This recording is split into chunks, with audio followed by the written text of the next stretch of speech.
নমস্কাৰ বন্ধু বান্ধৱীসকল, ৰাজ্যৰ পুনৰ এনকাউণ্টাৰৰ ঘটনা হৈছে। তিনিচুকীয়াত 4জনক এনকাউণ্টাৰ, 4জনৰ ভৰিতে লাগিল গুলি। বিশ্বনাথ বৰগোহাঁই, মনোজ বৰগোহাঁই, দীপজ্যোতি নেওগে পল্লৱজ্যোতি গগৈক এনকাউণ্টাৰ কৰিছে। আলফাৰ সন্দেহত 4জনক এনকাউণ্টাৰ, আলফাৰ সন্দেহত এনকাউণ্টাৰ পল্লৱজ্যোতি গগৈ। আলফাৰ সন্দেহত এনকাউণ্টাৰ বিশ্বনাথ বৰগোহাঁই, মনোজ বৰগোহাঁই, দীপজ্যোতি নেওগ। শিৱসাগৰৰ গেলেকীত এনকাউণ্টাৰৰ ঘটনা। আলফাৰ সন্দেহত এনকাউণ্টাৰ, আৰক্ষীৰ গুলীচালনা। ভৰিত গুলী লাগিছে 28জনৰ। গুৰুতৰভাৱে আহত পল্লৱজ্যোতিৰ ঘৰ শিৱসাগৰৰ কবৰপুৰত। জয়সাগৰৰ CRPF কেম্পত গ্ৰেনেড বিস্ফোৰণৰ ঘটনাত পল্লৱজ্যোতি জড়িত থকাৰ সন্দেহ। পুত্ৰৰ এনকাউণ্টাৰৰ খবৰ পোৱাৰ পিছতে শোকত ভাগি পৰিছে পল্লৱজ্যোতি গগৈৰ পৰিয়াল। আহত 4জনকে ভৰ্তি কৰোৱা হৈছে ডিব্ৰুগড় চিকিৎসা মহাবিদ্যালয়ত। অতি আমাৰ গুৰুত্বপূৰ্ণ পৰৱৰ্তী খবৰ। এতিয়াৰে পৰা চৰকাৰী বিষয়া কৰ্মচাৰীসকলে সাৱধান হওক। ভুল কৰিলে কঠোৰ শাস্তিৰ সন্মুখীন হ'ব লাগিব।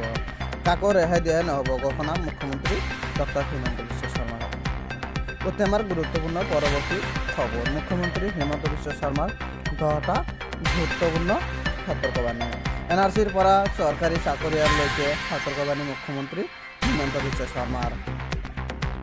পুনৰ নিৰীক্ষণ কৰা হ'ব ৰাষ্ট্ৰীয় নাগৰিকত্ব পঞ্জীয়ন। জালিয়াতিৰে নাম দিয়া সকলৰ কৰ্তন কৰা হ'ব NRCৰ পৰা। ভুৱা তথ্য দি NRCত নাম উঠোৱা লোকৰ বিৰুদ্ধে চলিব হাহাকাৰ চৰকাৰৰ অভিযান।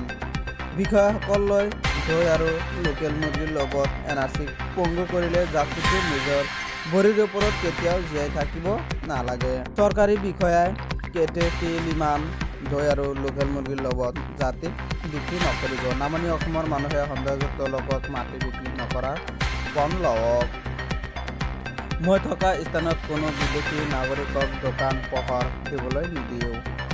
বিশেষকৈ ৰাজহুৱা বিভাগৰ বিষয়াসকলে যাত্ৰীটোক ধ্বংস কৰাৰ আগভাগ লৈছে। সাৱধান হওক, এনে কাম নকৰিব, অন্যথা শাস্তিৰ সন্মুখীন হ'ব লাগিব। অসমীয়াই কেতিয়া সন্দেহযুক্ত বিদেশীক মাটি বিক্ৰী নকৰিব। কেইটামান টকাৰ বাবে বাংলাদেশী সন্দেহযুক্ত মুছলমানৰ ওপৰত মাটি বিক্ৰী কৰা বন্ধ কৰক। এনেবোৰ সংকল্প লওক, তেতিয়া অসমীয়া জাতিটো সংৰক্ষিত হৈ থাকিব বুলি মন্তব্য কৰিছে ডক্টৰ হিমন্ত বিশ্ব শৰ্মা ছাৰে।